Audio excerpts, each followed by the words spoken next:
Est-ce que vous pratiquez un instrument? J'ai été pianiste pendant 10 ans. Oui.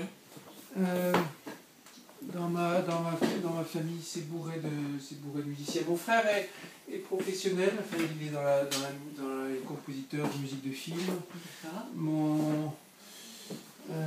Dans mes ascendants, on trouve un grand-père musicien, un arrière-grand-père compositeur et chef d'orchestre. Mes enfants font de la musique, ma femme fait de la musique. C'est un peu partout, comment dire, dans le milieu.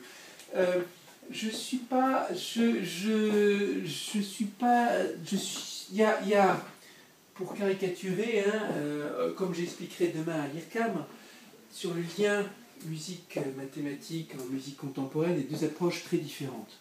Il y a l'approche à la Xenakis où vous allez récupérer des formules, des algorithmes qui vont transformer tel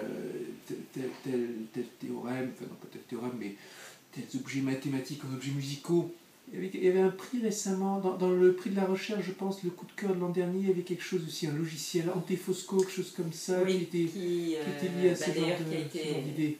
Mis au point par l'IRCAM. À l'IRCAM, voilà. Oui. Voilà. Et l'autre approche, ce serait plutôt Ligeti, qui sera une approche entièrement, on va dire, émotionnelle, où on se contente de s'inspirer de l'un pour l'autre.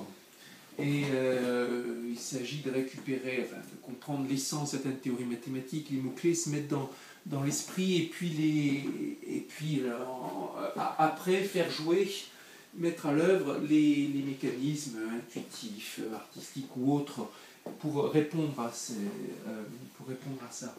pour répondre à ces sentiments et à cet esprit qui va être en mathématiques, un rôle d'inspiration et non d'application. Donc vous, c'est plus sur ce volet-là, sur l'inspiration et oui, alors moi oui, donc ça j'apprécie de la même façon, comment on va dire, de la même façon, et on en parlera aussi demain, que on est content de retrouver au détour d'une page de Boris Vian des allusions à telle théorie scientifique, parfois complètement délirante, mais un esprit technique, un esprit de l'ingénieur qu'il était, ce qui vient enrichir le discours.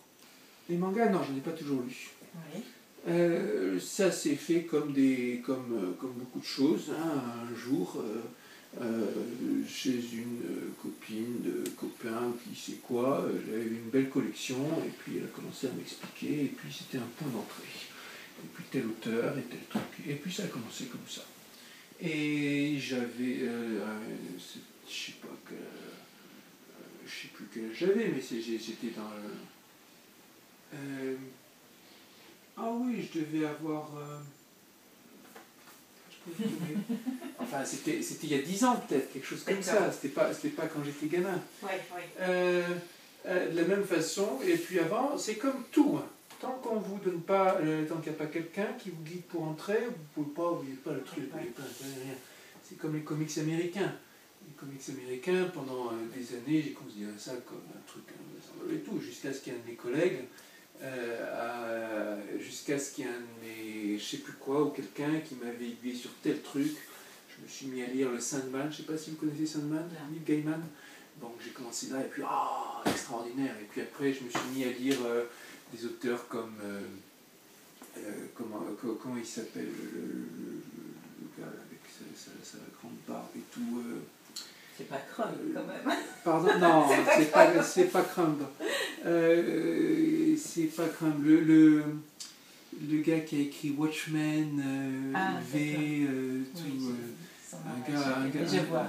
gars épatant, donc je me suis mis là-dedans et tout, donc à un moment, vous entrez à être rebuté par les conventions graphiques ou des choses comme ça. Ah oui. Donc, ce sont des questions culturelles, ce sont des questions variées. Quand j'étais gamin, j'ai grandi dans la bande dessinée franco-belge, classique. J'ai lu comme tout ce que vous avez, les classiques, les Astérix, les Lucky Luke, les Achille Talon, et ainsi de suite. Et puis, plus tard, je me suis mis au